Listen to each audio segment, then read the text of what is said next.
கிறிஸ்துவில் பிரியமானவர்களே, யோவான் சுவிசேஷம் 16ஆம் அதிகாரம் 13ஆம் வசனத்திலே சத்திய ஆவியாகி அவர் வரும்போது சகல சத்தியத்துக்குள்ளும் உங்களை நடத்துவார்.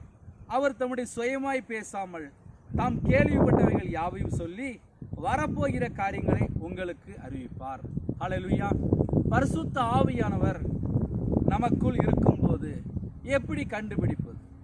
இன்னைக்கு நிறைய குடும்பத்திலே எனக்குள்ள பரிசுத்த ஆவியானவர் இருக்கிறாரா, அந்த சந்தேகங்கள் தான் அதிகமாக இருக்கு.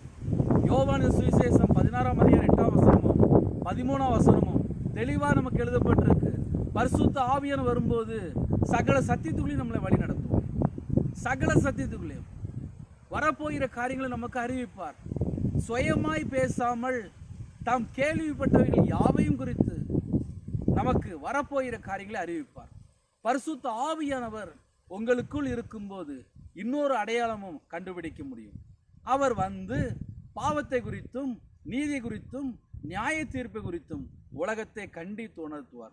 முதலாவது பாவத்தை குறித்து கண்டித்து உணர்த்துவார், இரண்டாவது நீதி குறித்து கண்டித்து உணர்த்துவார், மூணாவது நியாய தீர்ப்பை குறித்து உலகத்தை கண்டித்து உணர்த்துவார், நாலாவது சத்திய ஆவியானவர் நமக்குள்ள இருக்கும்போது சகல சத்தியத்துக்குள்ளும் நம்மளை வழி நடத்துவார். வரப்போகிற காரியங்களை சொல்லி கர்த்தருடைய ஆவியானவர் நம்மை வழி நடத்துவார். ஹல்லேலூயா. God bless you.